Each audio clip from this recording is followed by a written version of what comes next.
Akhirnya terkuak keberadaan Presiden Suriah Bashar al-Assad setelah para pemberontak berhasil merebut kota-kota besar termasuk Damaskus beberapa waktu lalu.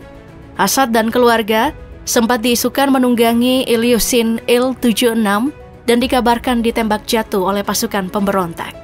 Namun faktanya, keluarga Assad berhasil dengan selamat sampai di Rusia dan mendapatkan suaka oleh negeri beruang merah tersebut atas dasar pertimbangan kemanusiaan. Lalu, bagaimana kondisi negara yang ditinggalkannya?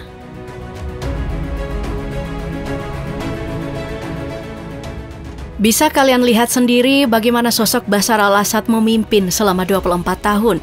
Dan jika dihitung dengan ayahnya, kekuasaan keluarganya telah mencapai 5 dekade. Namun sayangnya, 5 dekade rezim keluarga Assad justru membawa Suriah ke arah kekacauan. Membuat Suriah kini terlihat menjadi negara antah berantah akibat kekacauan yang tidak terkendali.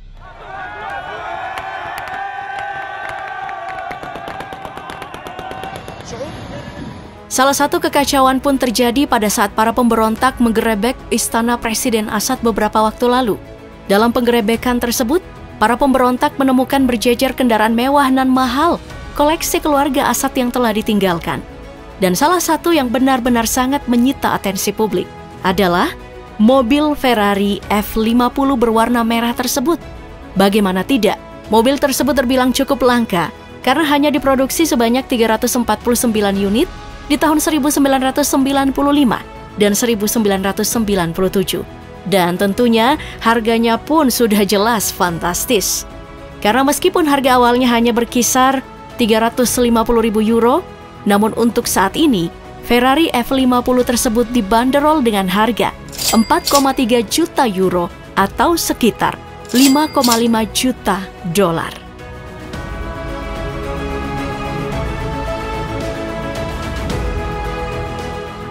Selain Ferrari F50 yang langka, di garasi Assad juga terekspos 1 unit Lamborghini Diablo yang ditaksir senilai 300.000 euro. Namun apakah hanya itu saja? Sudah jelas tidak. Karena jika ditelusuri lebih jelas, terdapat satu mobil yang juga cukup mewah. Mobil tersebut adalah Ferrari F430 Spider. Meskipun mobil ini tidak semahal Ferrari F50, namun harga untuk Ferrari F430 Spider pun tergolong tinggi. Terbukti dari beberapa website menunjukkan bahwa mobil yang satu ini ditaksir dengan harga tertinggi 436.000 dolar.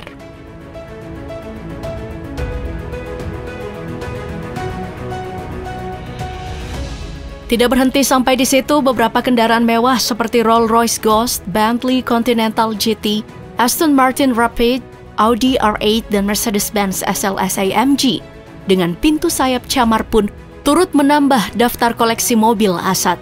Padahal jika kita mundur ke belakang, istri Assad yakni Asma Fawaz al-Assad sangat ingin menunjukkan kepada dunia bahwa Suriah di bawah kepemimpinan suaminya dapat menempuh jalan yang berbeda. Bahkan, Asma ingin menunjukkan bahwa mereka adalah keluarga sederhana.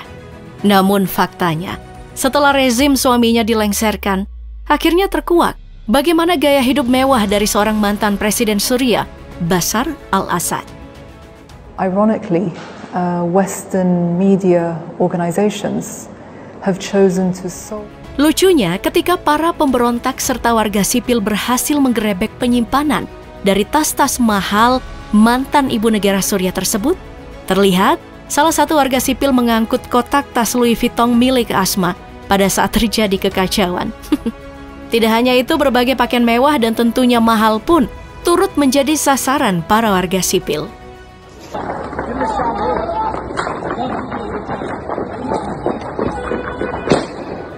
Terkuak pula kondisi istana presiden yang begitu megah dan juga mewah di tengah aksi penggerebekan oleh para warga sipil beserta para pemberontak. Dengan istana yang sangat megah, dengan furniture mahal di dalamnya, tentunya keluarga Assad dapat hidup nyaman dan juga tentram. Lalu, apa yang bisa kita dapatkan dari semua ini?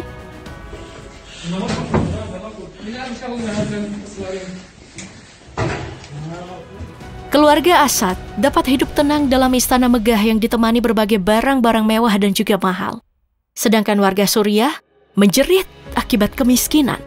Hal ini disebutkan oleh World Bank yang mengatakan bahwa hingga tahun 2022, kemiskinan mempengaruhi 69% populasi, setara dengan sekitar 14,5 juta warga Suriah. Dan menurut laporan World Bank, lebih dari 50% dari masyarakat miskin ekstrim tinggal di 3 provinsi, mulai dari Aleppo, Hama, dan Deir ez-Zor. Dan provinsi di bagian timur laut negara tersebut menunjukkan angka kemiskinan tertinggi. Rumah tangga yang dikepalai oleh perempuan dan rumah tangga pengungsi internal berada pada resiko kemiskinan tertinggi.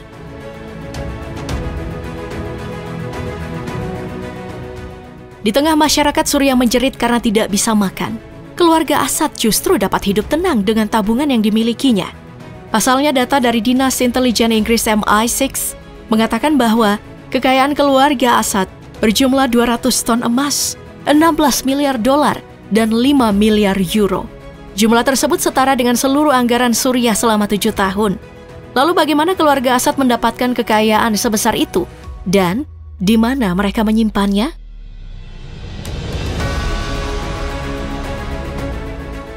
Keluarga Assad dengan cerdik telah menyiapkan sistem yang rumit, terdiri dari perusahaan-perusahaan depan, perantara handal, dan rekening-rekening luar negeri untuk menjaga ketat bagian-bagian penting ekonomi Suriah, termasuk telekomunikasi, real estate, minyak, dan perbankan. Jaringan keuangan yang luas ini dibangun dengan hati-hati selama 3 dekade pemerintahan sang ayah, Hafez al-Assad, dan dikembangkan lebih lanjut di bawah kepemimpinan Bashar, yang menunjukkan seberapa dalam keluarga tersebut telah mengeksploitasi sumber daya negara sambil berpura-pura menjadi pelindung negara Suriah.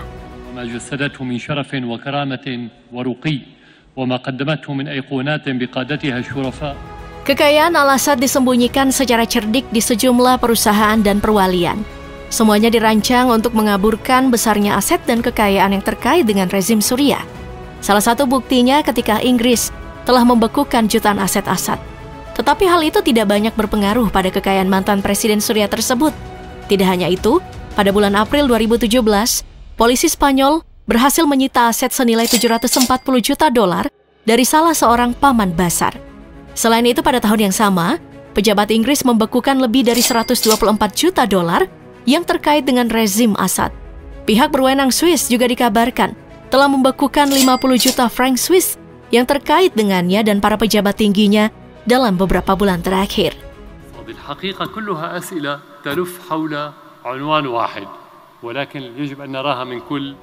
Keprihatinan Suriah tentunya mulai terjadi pada tahun 1963, di mana di era tersebut, Hafez al-Assad, yang merupakan ayah dari Bashar al-Assad, adalah peserta kunci dalam kudeta Suriah, membawa cabang regional Suriah dari Partai Ba'ath Sosialis Arab ke tampuk kekuasaan di negara tersebut.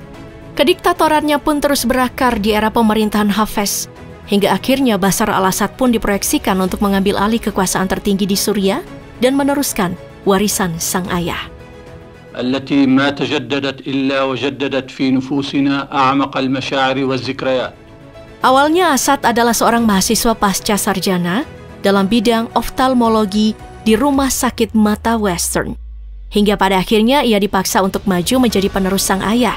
Meskipun pada waktu itu, konstitusi Suriah mengatur umur presiden minimal 40 tahun, sedangkan Assad pada waktu itu baru berumur 34 tahun.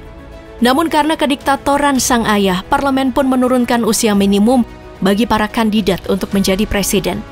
Dan mulai dari sinilah, Assad memulai warisan gaya kepemimpinan diktator ayahnya. 2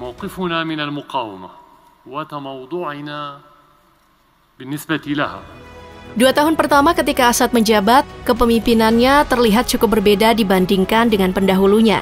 Namun setelah itu, Assad pun menunjukkan warisan yang telah ia dapatkan dari Hafez.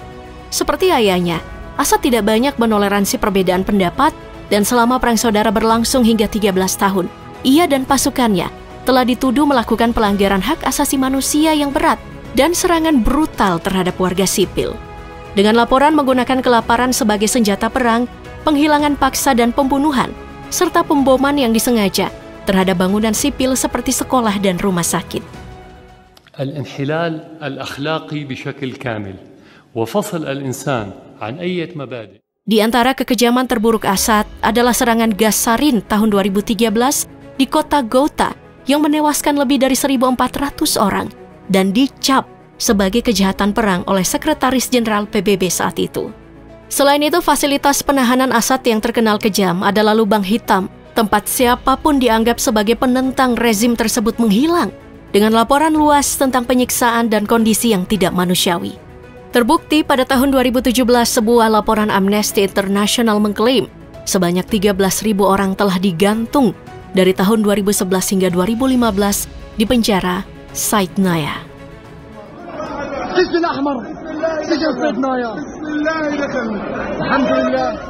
Namun saat ini rezim keluarga Assad pun telah runtuh. Seluruh warga Suriah pun merayakan runtuhnya rezim diktator tersebut dari tampuk kekuasaan negara ini. Namun tantangan terbesarnya tentu masih ada, karena dalam pemberontakan ini terdapat beberapa milisi yang tentunya memiliki perbedaan visi, membuat penempatan jabatan-jabatan strategis akan sangat sensitif untuk ditetapkan dalam waktu dekat.